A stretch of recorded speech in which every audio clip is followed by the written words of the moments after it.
Narito na nagbabagang balita sa oras na ito.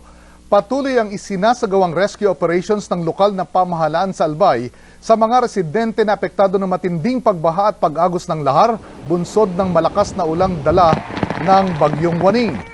Sa Barangay Kulyat, nasa higit 10 bahay ang inanod ng malakas na agos ng tubig. Nagbistulag ilog ang ilang pangunahing kalsada na umabot hanggang bewang ang tubig. Samantala, sinabi naman ni DSWD Secretary Dinky Soliman na nakahanda na ang relief goods na ipamimigay sa mga naapektuhang residente. Bunsod ng malakas na ulang dala ng Bagyong Waning.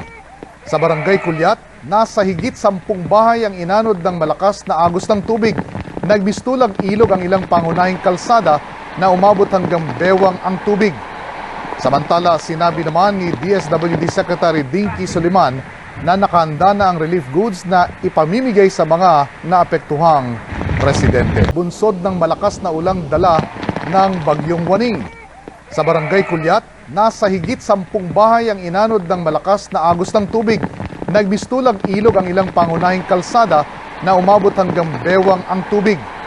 Samantala, sinabi naman ni DSWD Secretary Dinky Soliman na nakahanda na ang relief goods na ipamimigay sa mga naapektuhang residente. Bunsod ng malakas na ulang dala ng Bagyong Waning.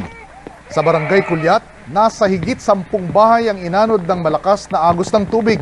Nagbistulag ilog ang ilang pangunahing kalsada na umabot hanggang bewang ang tubig. Samantala, sinabi naman ni DSWD Secretary Dinky Soliman na nakahanda na ang relief goods na ipamimigay sa mga naapektuhang residente. Bunsod ng malakas na ulang dala ng Bagyong Waning. Sa Barangay Kulyat, nasa higit 10 bahay ang inanod ng malakas na agos ng tubig. Nagbistulag ilog ang ilang pangunahing kalsada na umabot hanggang bewang ang tubig. Samantala, sinabi naman ni DSWD Secretary Dinky Soliman na nakahanda na ang relief goods na ipamimigay sa mga naapektuhang residente. Bunsod ng malakas na ulang dala ng Bagyong Waning.